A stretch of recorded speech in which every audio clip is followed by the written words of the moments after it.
Pemerintah saat ini terus menggesa pembangunan ibu kota negara Nusantara di Kalimantan. Tak sedikit masyarakat yang mencibir keputusan tersebut, karena dinilai akan membuang-buang anggaran negara. Benarkah demikian? Simak ulasannya berikut ini.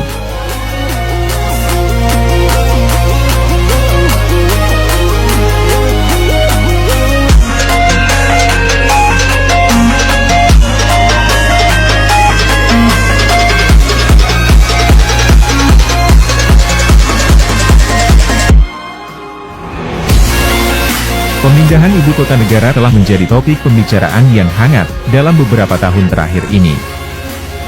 Langkah ini bukan hanya sebuah perubahan administratif, tetapi juga sebuah perubahan yang berpotensi mengubah lanskap politik, ekonomi, dan sosial Indonesia secara keseluruhan. Keputusan untuk memindahkan ibu kota negara menimbulkan berbagai pertanyaan dan perdebatan.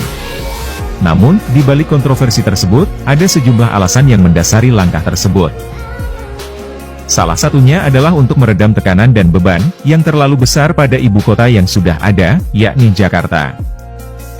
Seperti diketahui, Jakarta memiliki populasi penduduk yang sangat tinggi, jumlah kendaraan yang terus meningkat, kemacetan di mana-mana, sehingga berdampak pada kualitas udara.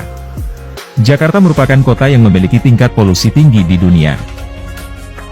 Tidak hanya itu, masalah banjir juga menghantui ibu kota. Banjir kiriman dari Bogor, banjir rob di sisi utara Jakarta, belum lagi banjir karena intensitas hujan lokal yang tinggi. Dan yang lebih parah adalah Wahana Lingkungan Hidup Indonesia, WALHI, telah memprediksi Jakarta akan tenggelam pada 2030, apabila pemerintah Provinsi DKI Jakarta tidak memperhatikan keseimbangan ekologis. Dengan kompleksnya masalah yang terjadi di Jakarta, memindahkan pusat pemerintahan ke tempat yang baru, memang sudah selayaknya dilakukan sejak dulu, karena apabila terlambat, maka memindahkan ibu kota akan semakin sulit. Beberapa presiden terdahulu pun sempat mengeluarkan wacana pemindahan ibu kota negara, namun tidak satupun yang berhasil, bahkan belum ada satupun yang berani memulainya. Dan baru di era Presiden Jokowi lah, ibu kota baru mulai dibangun. Pemindahan ibu kota negara diharapkan akan terjadi redistribusi pembangunan ke wilayah-wilayah lain di Indonesia, mengurangi kesenjangan antar daerah, serta meratakan pembangunan infrastruktur dan ekonomi. Selain itu, pemindahan ibu kota negara juga memberikan peluang besar untuk mengembangkan wilayah-wilayah yang sebelumnya kurang berkembang. Ini dapat menciptakan lapangan kerja baru, meningkatkan kesejahteraan masyarakat lokal, dan memperkuat kedaulatan negara di seluruh wilayah. Aspek lingkungan juga menjadi pertimbangan penting dalam pemindahan ibu kota negara. Jakarta sebagai ibu kota yang sudah terlalu padat, telah mengalami masalah serius terkait polusi udara, banjir, kemacetan, dan kerusakan lingkungan lainnya. Dengan memindahkan pusat pemerintahan ke lokasi baru, ada harapan untuk membangun sebuah kota yang lebih berkelanjutan, dengan infrastruktur yang ramah lingkungan dan terintegrasi.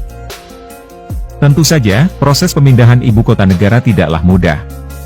Dibutuhkan perencanaan yang matang, alokasi anggaran yang cukup, serta koordinasi yang baik antara pemerintah pusat, pemerintah daerah, dan berbagai pemangku kepentingan lainnya.